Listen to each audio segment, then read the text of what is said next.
Hello, I'm Annette Young if you're just tuning in, and welcome to The World this week, where our panel of journalists chew the fat on what's been making news this week. And with me in the studio this Friday, Vivian Walt, contributor to Time magazine. Hello, Vivian. Christopher Dickey, foreign editor at the Daily Beast. Régis Le Sommier, deputy editor at Paris Match. And Paul Nolan, who works for the website True Click. And what a difference 24 hours make. Defying both polls and pundits, British Prime Minister David Cameron and his Conservative Party have scored a major victory in the UK general election. The British leader will be serving another term at 10 Downing Street with enough seats in the House of Commons, which will mean that he doesn't have to rely on support from smaller parties. But the surprise didn't end there. The list of losers cut across all remaining parties, with Labor leader Ed Miliband stepping down after his party's stunning disappointment. Then Deputy Prime Minister and leader of the Liberal Democrats, Nick Clegg, said he was resigning. Even UKIP leader Nigel Farage, after losing his seat, said he was going to step down. So how did we manage to get it all so wrong? Before we get started, let's listen to the winner and also the losers of this extraordinary election. The government I led did important work. It laid the foundations for a better future, and now we must build on them. I truly believe we're on the brink of something special in our country.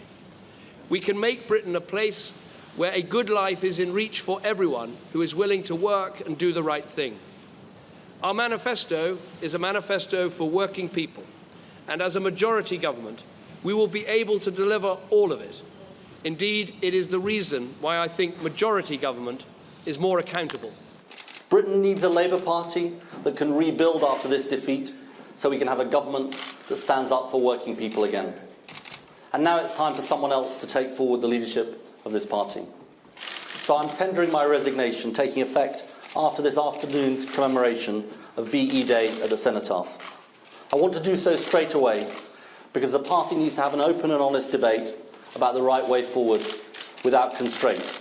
I always expected this election to be exceptionally difficult for the Liberal Democrats, given the heavy responsibilities we've had to bear in government in the most challenging of circumstances. But clearly the results have been immeasurably more crushing and unkind than I could ever have feared.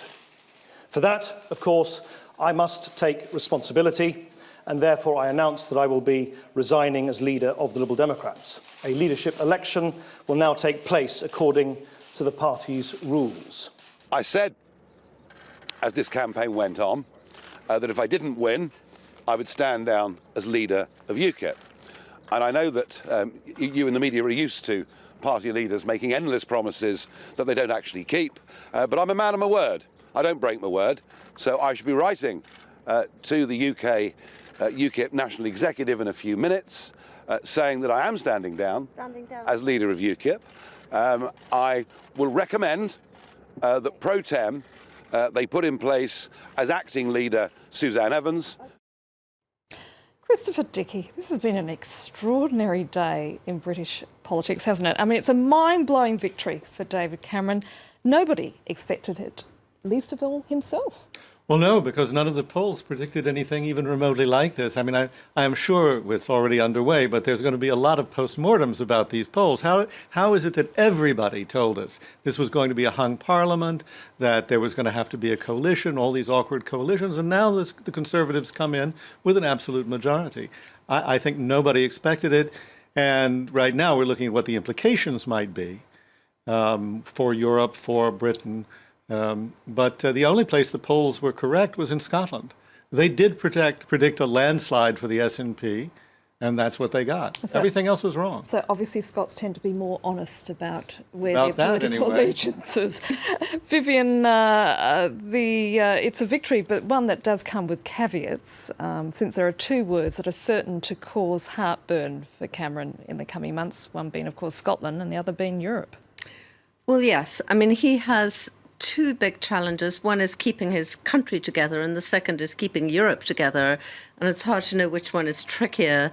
But however, I mean, as your reporter pointed out a few minutes ago, the SNP is not a kind of UKIP of the North. They are not essentially looking to ditch Britain necessarily. However, it might be really a moment in which Scotland just comes into its own and is seen as really having a force to be reckoned with that is not simply an adjunct of Britain. On the EU referendum, which Cameron has promised by 2017, that's just 2 years away, I guess a lot is going to depend on what happens again with Scotland as to whether or not he can... The two are pretty much interlinked, aren't they? Absolutely. I mean, the Scots have quite a lot to gain, ultimately, if Britain does choose to leave Europe, because the Scottish have always said they would not choose to leave Europe, and it would be much more of an incentive for them to perhaps try for independence at some point in the future and join the EU as an independent country. Paul, the last outright majority for the Conservatives was 23 years ago in 1992 under John Major. And just like in 1992, we're now hearing about shy Tories or closet Tories. What do you think, and not to mention obviously a very late swing of people who obviously made up their mind at the last moment, but what do you think made those people give their votes to the Tories? What was it at the end of the day? Well, just getting back to last night, 10 p.m, and seeing that first exit poll and seeing the Tories so far ahead. Now, that was something we weren't expecting at all, that they could have that lead over Labour. So that was so incredible. And then as the night kind of wore on, you saw more seats going towards the Tories. It's hard to explain why the polls got it so wrong. As you say, maybe shy Tories, maybe people weren't necessarily being honest when the pollsters were asking them questions, and that could be one of the reasons why we're seeing the results we're seeing today. But as we pointed out, in Scotland, they were pretty much on the money. Yeah, it seems they were. For some reason, the Scottish were more honest. Maybe it was easier to predict. So speaks the Sassenach. Well, who knows? I mean, but they clearly got it right on Scotland, and for some reason, the English, when they answer these questions, it just doesn't kind of show in the results. I think also when you're answering questions, you're talking about a protest vote, and when you actually get in, you get into the polling station, you think, wait a minute, who's really competent to run this country? And I don't think Nigel Farage, and for that matter, I don't think Ed Miliband, gave the impression that they were competent. Reg, is just like the infamous scene, the red wedding from the Game of Thrones series, which you tell me you're familiar with. Well, I'm not that as familiar probably as Terribly familiar. but It's if you ever want to know, a great sort of illustration of politics in its true bloody nature, it's certainly a program to watch. And in this case, there's been a lot of political blood that's been spilt. Let's start with Labour and Ed Miliband. I mean, the man obviously at just before 10 p.m. last night was pretty confident. Within a matter of minutes after those exit polls were released, it was a different story altogether. and today he resigns, which is very telling. I mean, one lesson we can draw out of this election is actually political leaders in England do resign when they lose, which is not exactly the case in France, I must say. And also another very interesting is how you can have in England such a boring campaign and a very exciting election. Tends to be the other way around in France, where we have lots of things happening, lots of energy and everything, and then a sort of disappointing result where everybody sort of gets it's the Latin flavour. Yeah. So the surprise comes from England, and it's interesting. I mean, it's interesting, but I would stress the main point is the victory of David Cameron, and it comes with no surprise. I mean, he talks, in his speech, in his victory speech, he talked about the word work was used, and I think that's the key. That's the key. Is England today is a very attractive country. He managed to make it economically attractive, and I think that's what people rewarded him from. from. It also, I mean, we've underlined the fact that the SNP is very powerful. It means that, of course, the very close call of the referendum is not over, but also a sign that Scotland is going in a direction where other regions of Europe are going, especially Spain. And maybe in France we should follow this message, because we still remain such a tight grip country, a hold in Paris' hands, and England is going in a different path, and I think that's very positive. Vivian, he does, Cameron that is, does tend to come across as a bit of a cold fish, but at the end of the day, as Regis just pointed out, it didn't matter when it came to people casting their votes, did it? Well, the problem is, I mean, Ed Miliband doesn't come across exactly as kind of warm and fluffy either. You had two men who both came across as somewhat cold fish and a little bit robotic, at least from my perspective, watching them on television. But Russell Brand did give the stamp of approval to Ed Yes, Miliband at the end of the day. That's true. I mean, I think I agree with Chris that a lot of voters, when they got into the voting booth, must have voted not out of a matter of passion. This was not a kind of like Obama moment where everybody just was wowed by the candidate. It was much more about like who can we live with and who's going to kind of, keep things going in the right direction, and that seemed, Cameron just seemed so much more of a safe bet. Yeah, and I think in south of the Scottish border, I think people do feel it's in the right direction, whereas north of the border, they felt that they've been neglected by every government, whether it was a Tory government or a Labour government, and that was why the independence movement was as strong as it was, and that's certainly why they voted the way they voted this time. You can hear it in all the interviews up there. Maybe they'll pay a little attention to us now. And there they really did have a political leader who, turned people on, and clearly it must have surely made a difference in Scotland. Paul, coming back to Labour, this clearly is their time in the wilderness. Where do you see them going? Do you see them becoming more centrist, or perhaps now going in the opposite direction? Yeah, it's interesting. I mean, the opposition itself has changed radically. We've seen the scalps of obviously Ed Miliband, but also Nick Clegg as well. So the opposition is going to look very different, obviously, with the SNP sitting in Parliament as well. So for Labour, it's going to be a time in the wilderness. I think its direction is not clear yet. What next for Labour? I think it's going to have to consider who could be the next leader. I think there's been a few people that have been named. Yvette Cooper, I think. Burnham. Andy Burnham and Chuka Umunna, who's the Shadow Business Secretary. So they are all possibilities that Labour will need to consider. But it is a time for them to do a bit of soul-searching, see what they're about, and maybe consider a shift towards a centre ground. Do you think we'll see the return of David Miliband? Yeah, I think it's unlikely that he will return immediately.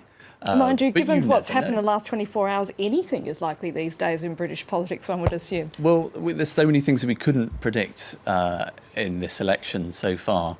So there are unknowns. I haven't spoken to David Miliband, so I don't know what he's considering right now. But he lost the leadership contest to his brother. So his brother was clearly the best man to run this election. That's what the Labour Party thought. Whether they're reconsidering that now... Well, you'd think they would reconsider it. Well, yeah, now they're reconsidering. That's for sure.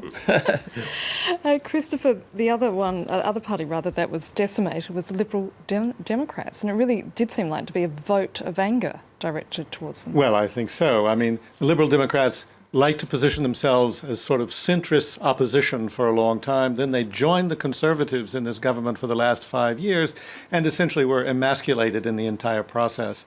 And they looked like jerks, consistently compromising with people who were far, far to the right of them. So when they come out and go into the election and say, we're going to do differently, everybody goes, no, you're not. You just wanted to be in that office and you didn't do a very good job while you were in. For me, the most rewarding and interesting part of this election, frankly, was to see UKIP humiliated. I think that was great. And I think it raises questions about all our assumptions regarding right-wing parties in Europe as well. People will talk about them in by-elections, they'll vote for them, but when it comes right down to the nitty-gritty, are they going to put them into the most powerful offices in the land? And UKIP did not do well at all. Nigel Farage was out of the picture.